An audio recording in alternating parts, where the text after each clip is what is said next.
washed my hair there, thinking like, okay, my hair's gonna be wet, but like when I get home, I'm gonna put my own products in it and blow dry it because I didn't bring my products with me. Just I wasn't very prepared. And when I don't use my own products, my hair just like usually just tends to get frizzy and dull and whatever. Not relevant, but kind of relevant because my hair was wet during this whole ordeal, and there's nothing more that I dislike than having wet hair outside when it's in the negatives. I feel like that's just like a recipe for disaster. Like you're gonna get a cold or something. I hope not. Knock on wood. Knock on wood. Oh, geez. But yeah. So anyway, we leave the spa. We both parked. It's a paid parking, but the spa will like reimburse you or whatever. So like once you leave the spa, they give you a ticket, and then you present that at the like machine scan thing that opens the gate for your car to leave. Okay. But what I didn't realize is the way I came in was only an entrance, not an exit. So I kept trying to go through the entrance only, and I'm like, why isn't this thing lifting up? So I tried once, and then I reversed, and then I like tried calling my friend because she works there, so she would know. But she had already left, and she didn't pick up my call.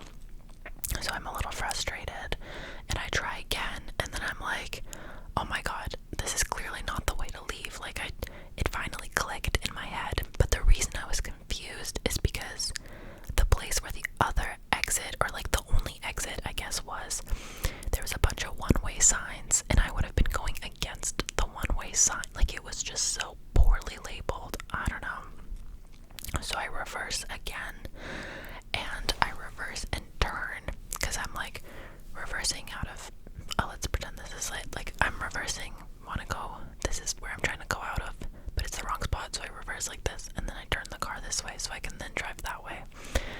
Okay, and when I'm doing this, there's a car right here. I see a car in the mirror, and like I know it's there because low-key, this is gonna sound so bad, I almost hit it the first time I reversed when I tried calling my friend. And I see it again, and I'm like, crap, it's like really close.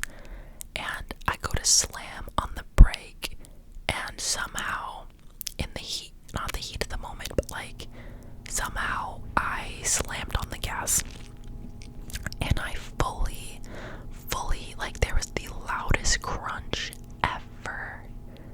Their whole front, hold on. Sorry for the background noise, but I'm just gonna keep going. And the loudest crunch ever, and the front of it's like their bumper and near the tire, where on the passenger side is fully like dented in to the point where like the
this must be the person whose car I bumped, like, yeah. And it's not, it's actually the police. It is actually the police calling me. And the lady was French, and so he spoke in French, and I tried switching to English, and she told me to switch back to French. So I'm hoping I understood her correctly. Turns out, guys, fun fact, turns out it is illegal to hit a car and leave a note. You actually have to call the police. This is in all of Canada, she told me. I didn't know this. Every single time I've ever heard of anybody something like this happening to someone, they always leave a note. And the thing is like, the police really didn't need to get involved if the lady had just called me. But I guess her worry is that like I left maybe a fake phone number, or I don't know what her worry was. But yeah, so she filed a police report, and yeah, she didn't press charge. I don't think press charges is the correct word, but apparently the police lady told me that like if the lady I hit wanted to press charges or something, I would have had to pay a fine for what had happened, like a $350 fine just for not calling the police. It doesn't make any sense, because why does the lady I hit get to determine that or not? But whatever, I'm not complaining because she said no, so I didn't have to pay anything. But the police report was still filed, and then I got a call from her insurance. I never spoke with this lady, by the way, like it all went through insurance and stuff. And my dad was still not home, so I was literally just doing my own research and like Googling, am I allowed to like talk to this person's insurance, whatever. And I guess what I learned is that you're really never supposed to say like, oh, it was my fault, which I didn't say, but I also didn't lie. Like I just said, I backed up and hit the car, but maybe what I should have said was, there was an accident in the parking lot, and just left it at that, because communication, I think, should go through insurance. But because I had just spoken to the police, I thought the police had told her insurance all this stuff, but I quickly realized that I don't think they had any communication, because the insurance company was asking me the same questions.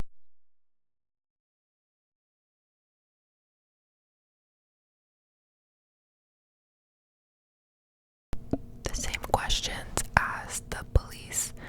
So just kind of like, what is your insurance policy number? What's your driver's license? Your name, your address, my dad's name because the car is like in his name, stuff like that. And to be honest, I don't know if I like gave too many details. I don't know what I was supposed to do. I think in general, like I followed procedure as I should have, but I think I was just like a regular honest person, whereas in my case maybe some other people would have like refused to talk to the insurance company and been like, you can deal with my insurance question. I don't know. I really don't know. Don't take this as advice, by the way, guys. This is just me telling a story. If this happens to you, please ask someone who knows. Please ask someone who knows, not me, because yeah, like I mean, now I know I need to call the police next time, so there's that. That is actually true. Yeah, and then my dad got home and he was very, very upset. Very upset. He still is. So that's not fun.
don't see the point ever in being angry about something that you can't fix, something that already happened.